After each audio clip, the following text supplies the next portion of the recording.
The Prince and the Pauper by Mark Twain. Chapter 4.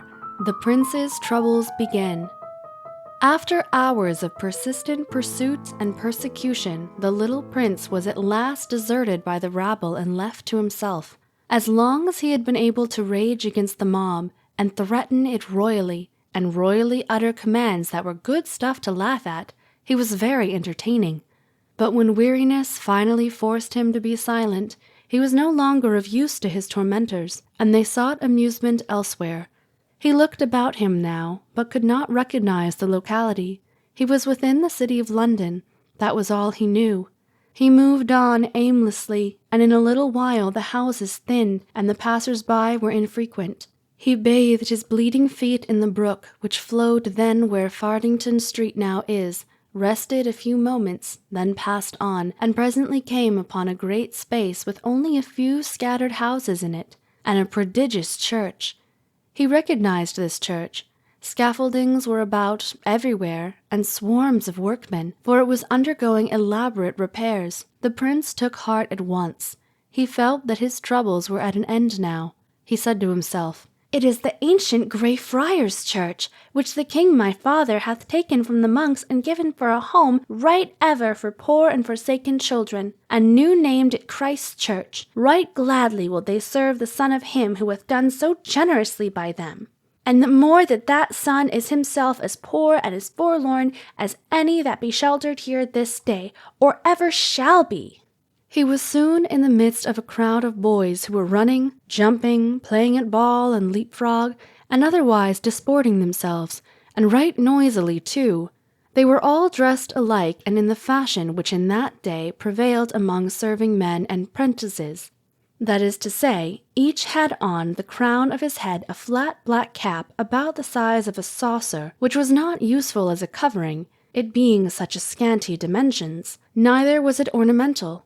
From beneath it the hair fell, unparted, to the middle of the forehead, and was cropped straight around, a clerical band at the neck, a blue gown that fitted closely and hung as low as the knees or lower, full sleeves, a broad red belt, bright yellow stockings gartered above the knees, low shoes with large metal buckles. It was a sufficiently ugly costume. The boys stopped their play and flocked about the prince, who said with native dignity, "Good lads, say to your master that Edward Prince of Wales desireth speech with him." A great shout went up at this, and one rude fellow said, "Marry, thou art his grace's messenger, beggar." The prince's face flushed with anger, and his ready hand flew to his hip, but there was nothing there. There was a storm of laughter, and one boy said, "Didst mark that? He fancied he had a sword. Belike he is the prince himself." This sally brought more laughter. Poor Edward drew himself up proudly and said, "I am the prince, and it ill beseemeth you that feed upon the king my father's bounty to use me so."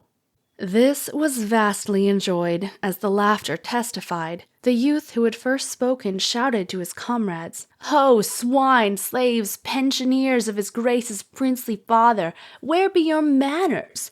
Down on your marrow bones, all ye, and do reverence to his kingly port and royal rags." With boisterous mirth they dropped upon their knees in a body and did mock homage to their prey. The prince spurned the nearest boy with his foot and said fiercely, "Take thou that till the morrow come and I build thee a gibbet." But this was not a joke. This was going beyond fun. The laughter ceased on the instant, and a fury took its place. A dozen shouted, "Hale him forth to the horse pond! To the horse pond! Where be the dogs? Ho there, lion! Ho, fangs!" Then followed such a thing as England had never seen before. The sacred person of the heir to the throne rudely buffeted by plebeian hands, and set upon and torn by dogs. As night drew to a close that day, the prince found himself far down in the close-built portion of the city. His body was bruised, his hands were bleeding, and his rags were all besmirched with mud. He wandered on and grew more and more bewildered, and so tired and faint he could hardly drag one foot after the other. He had ceased to ask questions of anyone, since they brought him only insult instead of information. He kept muttering to himself, awful court. That is the name. If I can but find it before my strength is wholly spent and I drop, then I am saved. For his people will take me to the palace and prove that I am none of theirs, but the true prince, and I shall have mine own again." And now and then his mind reverted to his treatment by those rude Christ's Hospital boys, and he said, "When I am king, they shall not have bread and shelter only, but also teachings out of books, for a full belly is little worth where the mind is starved and the heart. I will keep this diligently in my remembrance, and this day's lessons be not lost upon me, and my people suffer thereby, for learning softeneth the heart and breedeth gentleness and charity." The lights began to twinkle.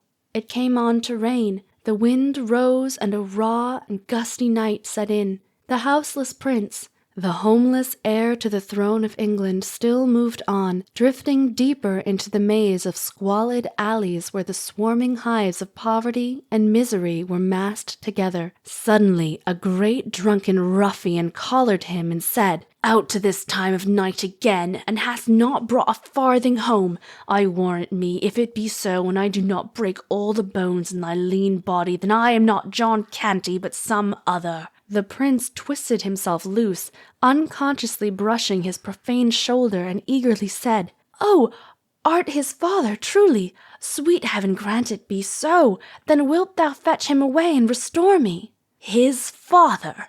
I know not what thou meanest, but I know I am thy father, as thou shalt soon have cause to—" "Oh, jest not, palter not, delay not. I am worn, I am wounded.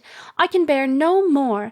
Take me to the king, my father, and he will make thee rich beyond thy wildest dreams. Believe me, man, believe me. I speak no lie, but only the truth. Put forth thy hand and save me. I am indeed the Prince of Wales." The man stared down, stupefied, upon the lad, then shook his head and muttered, "Gone stark mad as any Tom o' Bedlam," then collared him once more and said with a coarse laugh and an oath, "But mad or no mad, I and thy Gammer Canty will soon find where the soft places in thy bones lie, or I am no true man." With this, he dragged the frantic and struggling prince away, and disappeared up a front court, followed by a delighted and noisy swarm of human vermin.